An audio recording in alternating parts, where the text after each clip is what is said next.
윤미향 전 의원의 사면도 있죠. 그 누구보다 눈물로 비리를 폭로했던 위안부 할머니가 기억나실 겁니다. 그 심경을 헤아려야 한다는 지적도 나오고 있습니다. 과거 윤 전 의원의 비리를 폭로했던 이용수 할머니의 얘기 다시 한번 들어보겠습니다.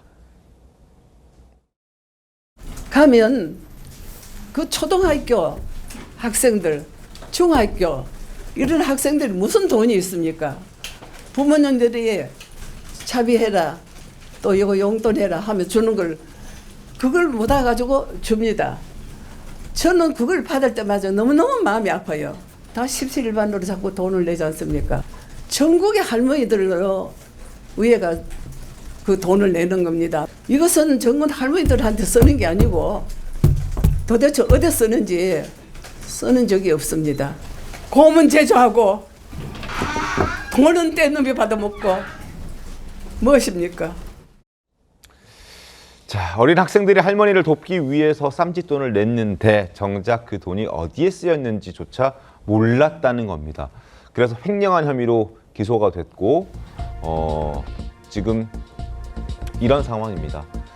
결국에 대법원 확정으로 유죄 판결을 받았습니다만 그 시간이 길어지면서 국회의원 4년의 임기를 다 채우는 그런 상황도 벌어졌던 게 윤미향 전 의원이고, 여전히 반성하고 있지 못한 상황도 조 전 대표랑 마찬가지입니다.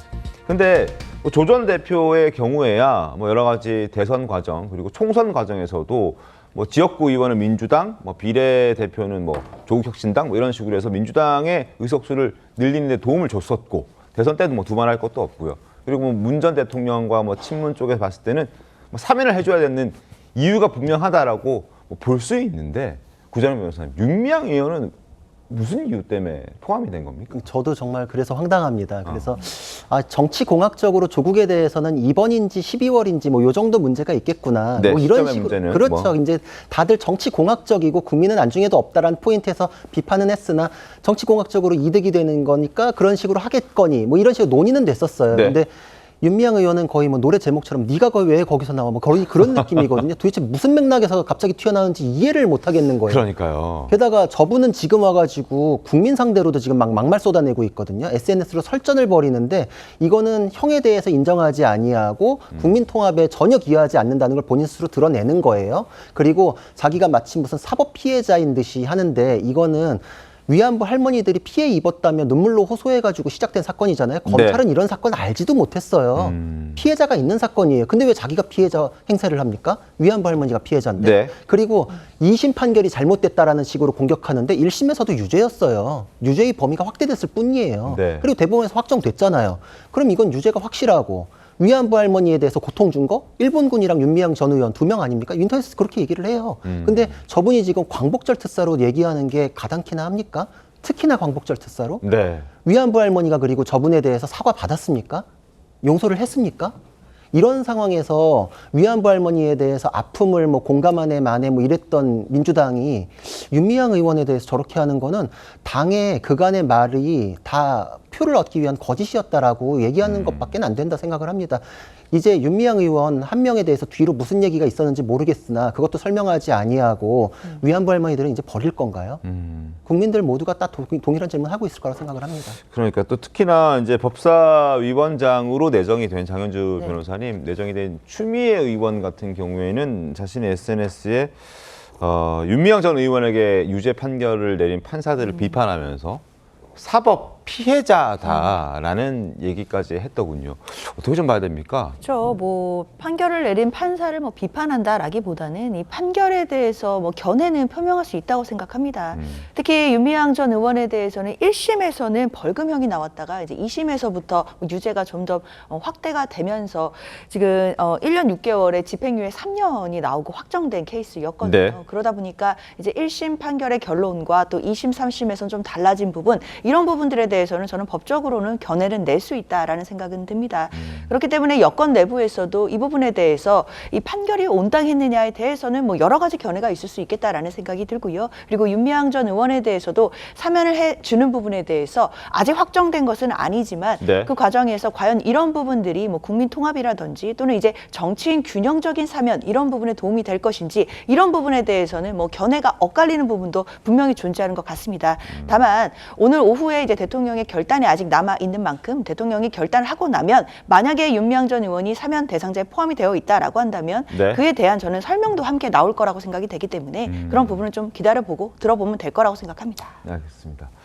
윤미향 전 의원 반성하고 있지 않다라는 말씀을 드립니다. 그리고 자신의 SNS를 통해서도 그런 어떤 메시지를 계속 거듭 내고 있습니다. 검찰 공소 내용 복사하듯이 판결했다.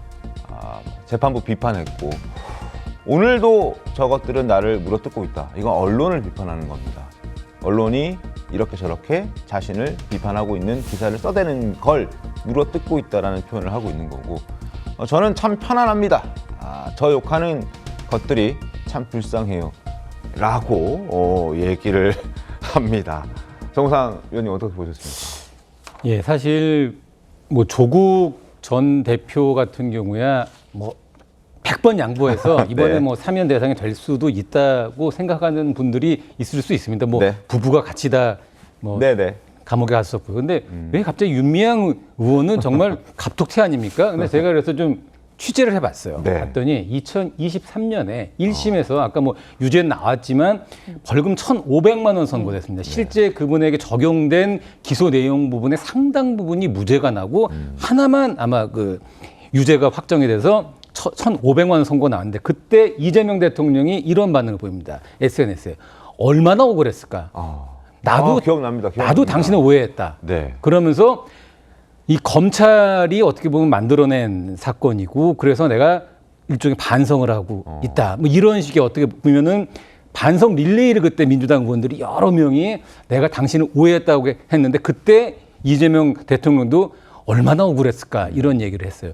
그때 왜 그런 말을 했을까라고 생각해 보니 결국 본인도 검찰이 이 검찰 수사의 희생양이었고 윤미향 의원도 검찰 수사의 희생양이었다는 그런 어떤 동료 의식을 갖고 있었던 게 아닌가 이렇게 좀 추정이 되는데 네.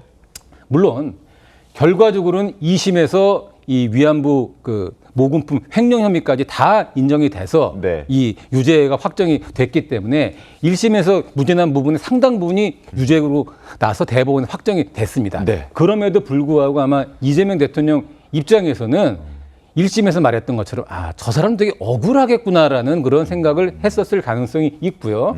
아까 조국 전 대표랑 같은 얘기를 했지만 지난 대선 때 네. 윤미향 의원도 얼마나 이재명 대통령 당선을 위해서 열심히 뛰었습니까? 열심히 뛰었고 네. 저는 사실 그렇게 생각해요. 이번에 이 사실 그 사면 복권이라는 게 딴 게 아니고 지금 저분이 뭐 감옥에 있는 게 아니잖아요. 뭐 그렇죠. 생활하는데 저는 불편하는 게 없어요. 사면 복권이 있다면 딱 하나 다음 선거에 나올 수 있습니다. 네. 선거에 나올 수 있기 때문에 지금 저분은 민주당에서 제명이 된 상태인데 이번에 사면 복권 되면 민주당에서 윤미향 의원 복당시켜서 다음번 민주당 배지를 달기 위해서 그냥 출마시켜줬으면 그래서 국민들한테 제대로 된 평가를 좀 받았으면 좋겠어요. 알겠습니다. 그렇게 되면 국민들이 윤미향 의원에 대한 복권 조치가 옳은 것이었는지 아니면 잘못된 것인지 국민들이 아마 평가를 해줄 겁니다. 알겠습니다.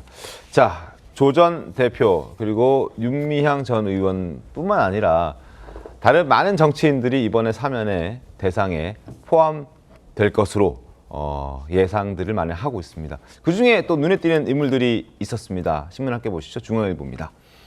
자, 윤건영 그리고 백원우 친문계 의원들도 대거 특별 사면 대상에 포함될 것으로 지금 보여진다. 포함된 것 같다라는 보도가 나왔습니다. 포함됐다 이런 보도죠.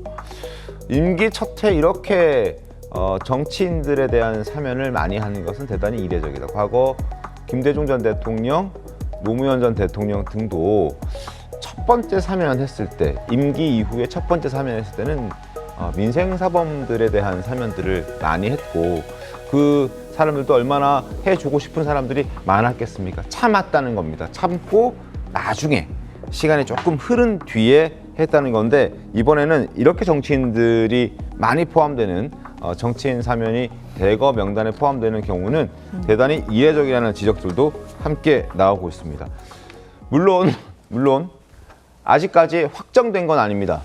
확정됐다는 보도들도 많이 나오고 그런 평가들도 많이 있긴 합니다만, 오늘 오후 2시 30분에 임시국무회의에서 이 대통령이 어떤 이야기를 하게 될 것인지, 정말 마음 확 바꿔서 정치인을 다 빼겠다 할 수도 있는 것 아니겠습니까? 좀 더 지켜봐야 되는 노릇이고, 그리고 오늘 결정이 난다 하더라도 발표는 뭐 좀 추후에 8.15 광복절 전후로 발표가 될 것이어서 그때 발표가 되는 순간 최종 확정이 되는 거기 때문에 저희가 좀 더 지켜보면서 이 사면의 명단이 과연 그대로 갈지, 아니면 좀 변동이 있을지, 뭐 소폭 바뀔지, 추가가 될지, 이런 부분들 지켜보도록 하겠습니다. 일단 오늘 오후 2시 30분 임시국무회의 내용을 저희가 잘 챙겨보도록 하죠.